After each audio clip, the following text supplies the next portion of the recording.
That is good. It is that time, my friends. Welcome into another edition of Quarantine Cards.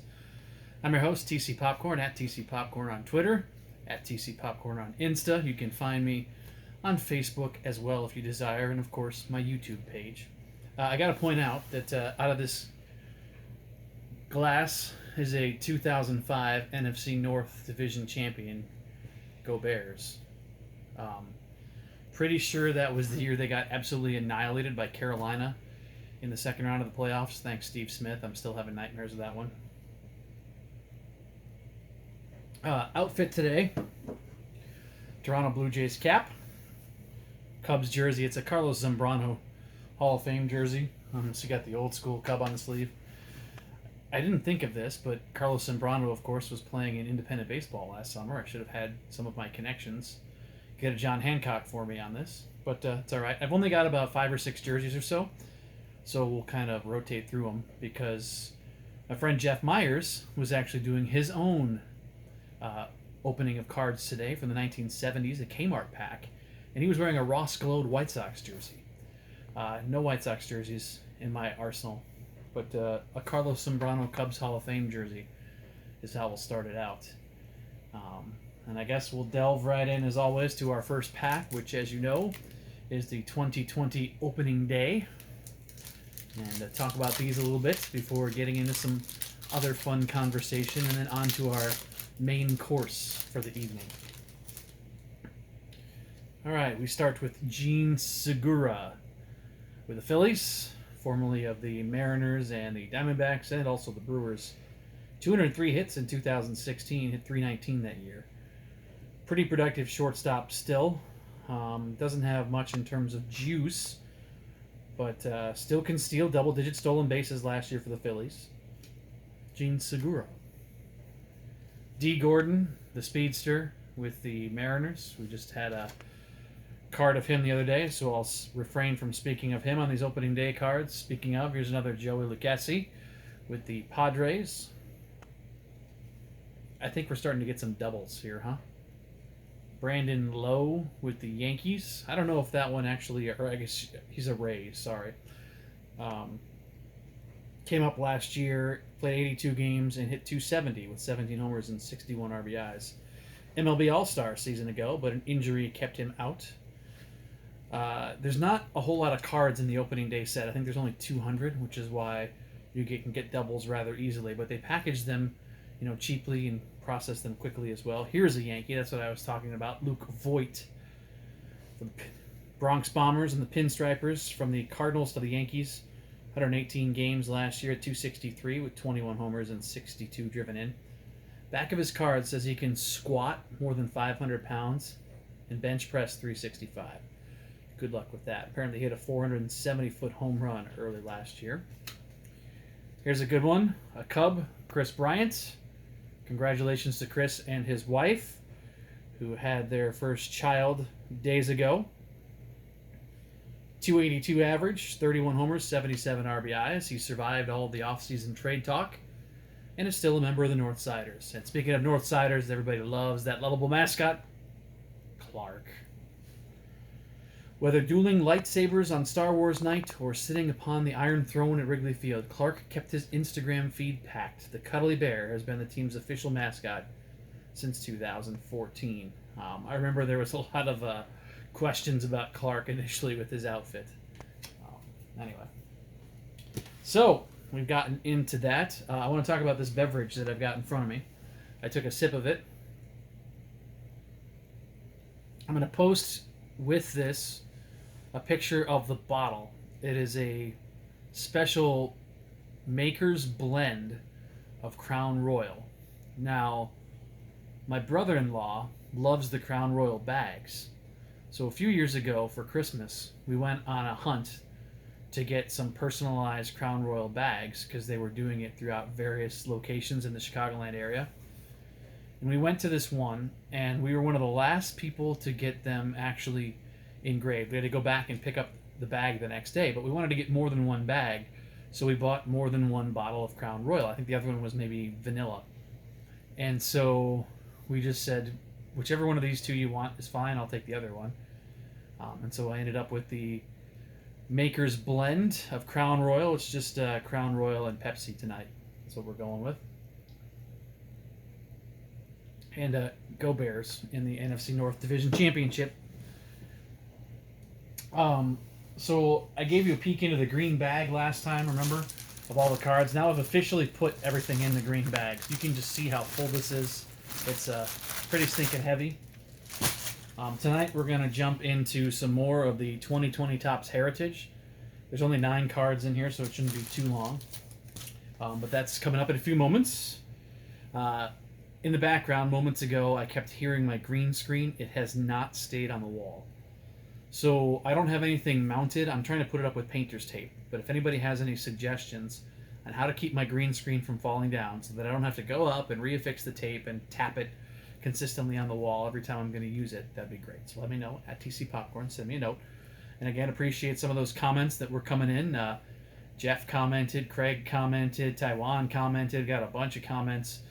Ryan has chimed in recently as well, so keep those coming into my general direction. Last night had the chance to watch the extra, we'll use air quotes, extra episode of Tiger King.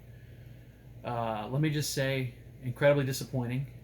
You're not missing anything if you skip it, other than just hearing interviews with a lot of the secondary players, right? Because the main players were Doc Antle, Carol Baskin, and of course Joe Exotic himself.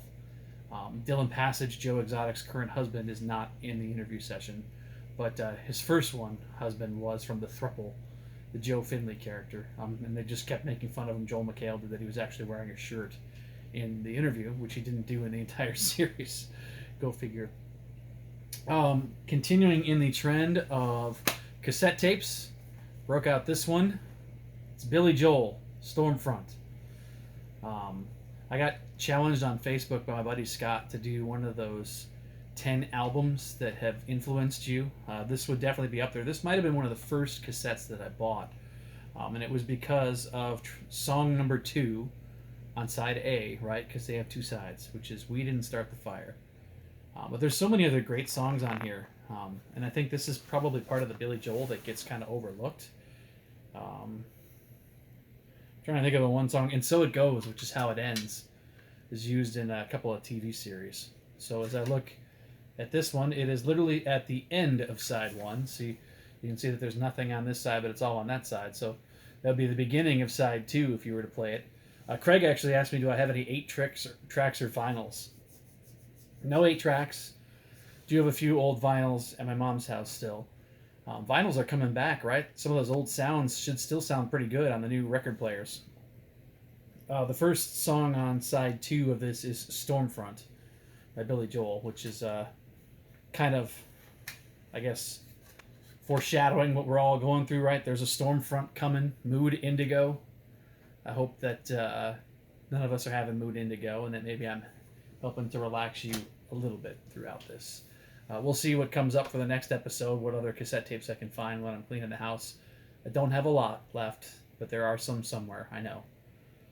And I will go through, if you're friends with me on Facebook, and release those 10 albums over 10 days as well. And Pearl Jam's Vitalogy, which was in the last episode as a cassette tape, is probably one of the first ones that I will release.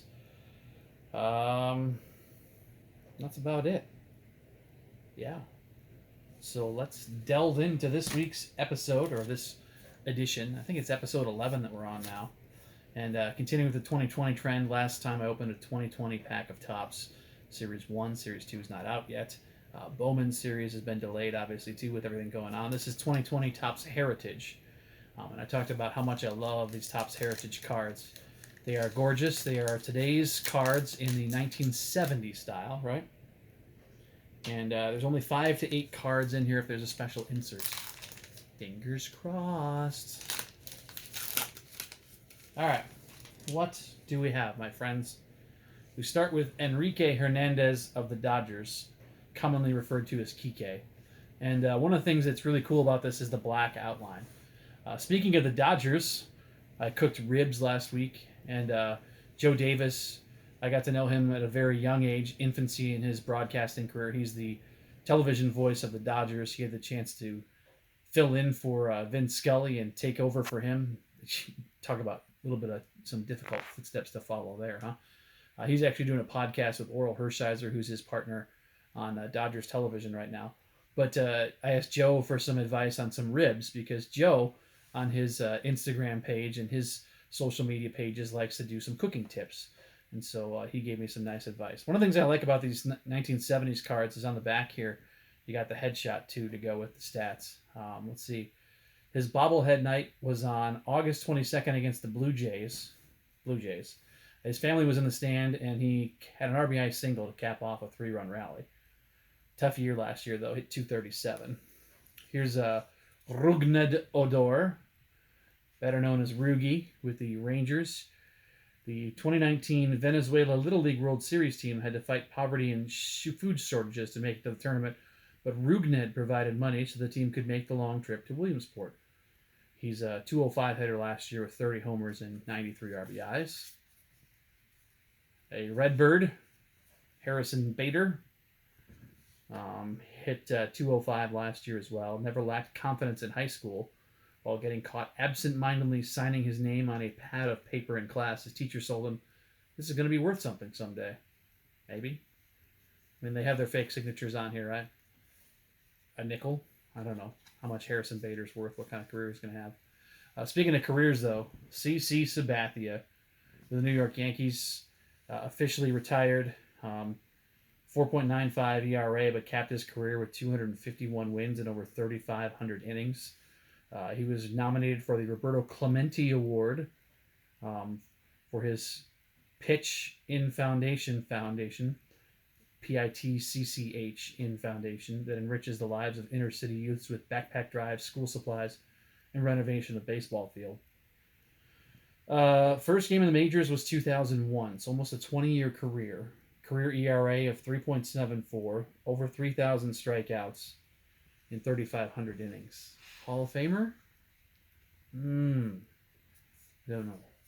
I'll let you debate that one.